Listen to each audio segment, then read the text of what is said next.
Olá, a graça e a paz do Senhor Jesus. Tudo bem com você? Tivemos uma palavra grande ontem. Eu queria falar dois pontos ontem para deixar o mais o mais complexo para hoje, mas tô vendo que eu podia ter deixado a segunda parte de ontem para hoje, mas já foi. Ficou muito bacana. Se você não ouviu, volta lá ver o nosso devocional do dia 21. Tá lá, 21/7. Que o Senhor te abençoe e te guarde. Mas se você viu, nós vamos dar continuidade. Nós estamos lendo Mateus capítulo 15, versículo 15. Mateus 15, 15. Diz assim: Então lhe disse Pedro: Explica-nos a parábola. Essa parábola não foi bem uma parábola na questão do que o Mateus explicou. Mas eu creio que o Senhor falou muito sucintamente para os discípulos essa questão daquilo que contamina o homem. Mas o Espírito Santo fala para nós não perdemos nada, porque não é porque o Senhor, não é porque Mateus não escreveu tudo que o Senhor falou que nós vamos, que pena. Não, o Espírito Santo ministra a palavra no nosso coração.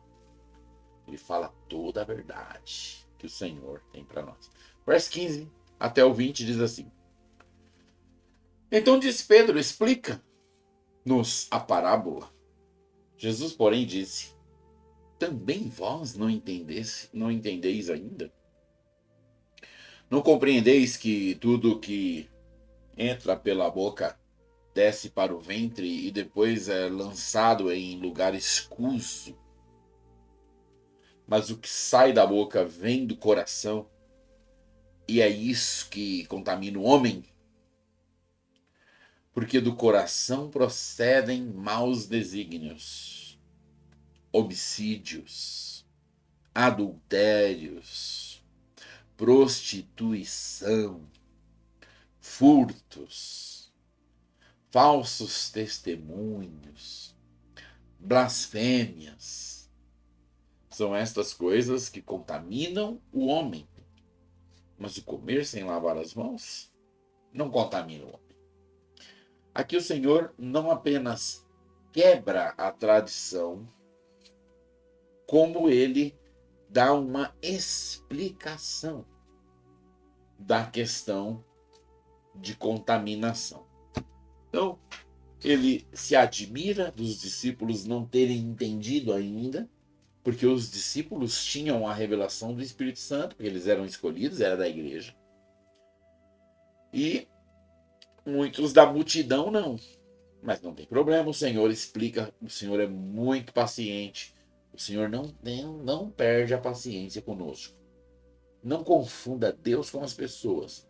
Não deixa Deus porque alguém não teve paciência com você.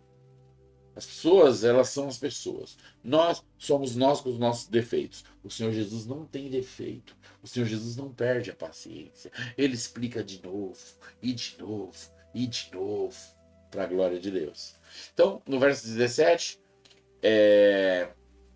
ele fala que tudo que entra pela boca, materialmente falando, né? Comida, vegetal, água, tem um caminho natural no corpo, né? Vai pro ventre, que ali tem nosso estômago, né? Você tem lá os entendimentos, né? O intestino delgado, aí tem o suco gástrico que faz toda aquela questão, as digestão, enquanto essa digestão, né? Esse suco vai arrebentando com tudo que a gente come ali, vai tendo uma retenção de vitaminas e líquidos em que o nosso corpo vai trazendo para ele, e isso vai sendo distribuído em todo o corpo, né? Por isso que vale a pena você comer comida saudável, para que o seu corpo trabalhe com sucesso, né? Não apenas ficar procurando vitamina e não achar nada. Mas então coma beterraba, coma legumes, coma bem, vai ser bom para você. Ok? E isso então, depois que já foi tudo triturado, lançado ali, vai ter aquela formação pastosa que vai né, para o outro lado ali do nosso intestino ali, que é o lugar escuso que o Senhor está falando, até ir para o reto e pro Braz, né, para o fim, para o além. No verso 18, mas o que sai da boca vem do coração. Aí agora o Senhor já não está falando de comida, de alimento material, mas ele está falando de alimento da alma e alimento espiritual. O que sai da boca vem do coração. E isso sim contamina o homem. Você sabe? As pessoas elas criam uma grande confusão usando um versículo que diz assim: tudo que a boca fala, tá cheio o coração. Isso virou ditado que as pessoas falaram tanto que tem gente que acha que tá assim na Bíblia. Não é verdade. Essa frase ela é uma interpretação. Tudo que a boca fala é porque tá cheio o coração. Ok. Mas não é mentira, é muita verdade. O que você tem que entender é que aquilo que a boca fala não significa que o jeito que as palavras foram pronunciadas mostra o coração. Por quê? Você vai imaginar uma pessoa que fala com muita depressão, com muita tristeza, com muita, como que diz, pequenez, de não acreditar em nada que vai dar certo, de uma negatividade bizonha. Então você entende que aquele é um coração desmotivado, um coração que talvez por já ter sofrido muito, ficou cético, não acredita. E aí você faz uma interpretação. Essa boca fala de um coração que está cansado, derrotado ou que nunca foi levantado. Por outro lado, você tem a boca falando cheio de empolgação, cheio de vontade, cheio de vigor, cheio de força. E aí você interpreta e fala: este coração está sedento, está clamando, está querendo correr, está querendo avançar. Porque você vê ali aquela motivação sendo falada. Outra sorte, se tudo que você for julgar for a forma em que as palavras saem, e dali você medir o coração, você vai ter problema.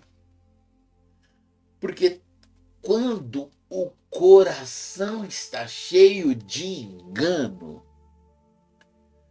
ele vai falar palavras, talvez de grande vitória, mas tudo é uma cilada. Porque faz parte de um grande engano. Percebe? O Senhor Jesus diz que nos tempos da tribulação, muitos dirão: ei-lo ali, ei-lo no campo, ei-lo na montanha. Falando de quê? Do Messias. Que ele está no campo, que ele está na montanha, que ele está ali. E aquilo é uma voz de engano, levando as pessoas para as ciladas do anticristo. Falando do tempo da tribulação. Agora veja, um coração que parece que está te mostrando Messias, está te levando para a morte. Então, se o seu julgamento for palavras que saem da boca, for tida como verdade do coração, nesses dias, então, você vai ter problema. Porque as palavras vão sair da boca dizendo: o Messias está ali. Mas aquilo é o caminho da morte. Então, a questão ela é muito maior do que você avaliar as palavras. Né? Então, existem muitos líderes que têm palavras enganosas. Por quê? Você viu ali os fariseus? Eles tinham uma palavra de tradição que dizia: se aquilo que eu tenho, se meus bens, é para a obra do Senhor, ainda que meus pais precisem, eu não posso ajudá-lo. Eu estou livre de ter que ajudar meu pai e minha mãe. Eu não vou ser amaldiçoado mesmo negando ajuda para eles. Porque o que eu tenho é do Senhor. E Jesus está falando, isso é uma tradição que invalida o mover de Deus e é coisa de hipócrita. Então ali você tem um coração enganoso. Ali você tem palavras bonitas, porém que estão contaminando aqueles homens. A partir de então, o Senhor, ele continua no verso 19. Porque do coração procedem, veja só, maus desígnios. O que é maus desígnios? Um desígnio é um caminho, é um destino, né? Uma direção. Eu podia te falar com mais clareza, mas eu também não quero deixar esse vídeo aqui longo, tá bom? Vamos ver aqui.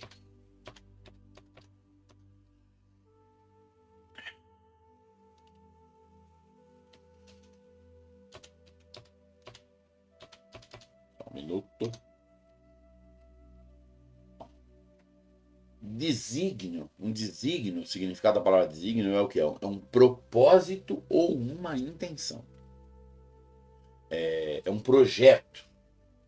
Também é um objetivo, né? O meu desígnio, o meu projeto, o meu objetivo. É uma palavra do latim, o nome dela é desígnio mesmo, e muitas vezes é usado com um tom mais elevado ou espiritual, como os desígnios de Deus. Então, o que o Senhor está falando? Os caminhos que estão sendo dados para as pessoas parecem bons, mas são maus.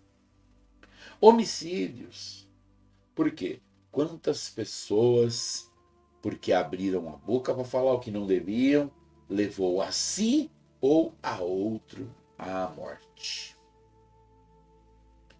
Adultérios. Veja, um adultério consumado com duas pessoas tendo uma relação começa dentro de um coração, desejando o que não deveria desejar. Prostituição, a prostituição tão vistosa em todas as eras do mundo, é um dos ataques da carne mais poderosos para derrubar os filhos de Deus. Furtos, né? Antes até de que aconteça um roubo, tudo começou no coração. Falsos testemunhos, aqui sim, olha só, falsos testemunhos, é um testemunho que está sendo dado por uma questão de honra, mas é falso. Blasfêmias, o Senhor diz, são estas coisas que contaminam o homem. Não comer sem lavar as mãos. Então, que o Senhor tenha piedade de nós e que nós venhamos ser pessoas da palavra de Deus. Use sempre a palavra de Deus para falar as suas coisas. Não se envergonhe da palavra de Deus. Não se envergonhe. Ainda alguém fala, para de falar com versículos, para de falar com a palavra. Você está se escondendo na Bíblia. Não importa o que eles falam. O importante é que a palavra de Deus seja o nosso guia, seja o nosso mestre. Porque quanto mais tivermos da palavra de Deus, mais ela estará no nosso coração. E as nossas palavras serão não algo que contamina, mas algo que limpa, que prospera. Que o Senhor te levante para ter palavras de limpeza. Que o Senhor te levante para que a palavra que saia da sua boca seja como água, que lava os seus pés, que lava o pé dos seus irmãos, que lava os pés uns dos outros. Oh, aleluia! Glória a Deus. Veja, um momento aqui do texto de Mateus que é de uma explicação muito grande. Isso aqui dá uma palavra pregada na igreja de mais de uma hora, poderosa. Mas que o Senhor te abençoe, que o Senhor te guarde, que o Senhor te ilumine para a glória de Deus. Nós voltamos amanhã. Amém?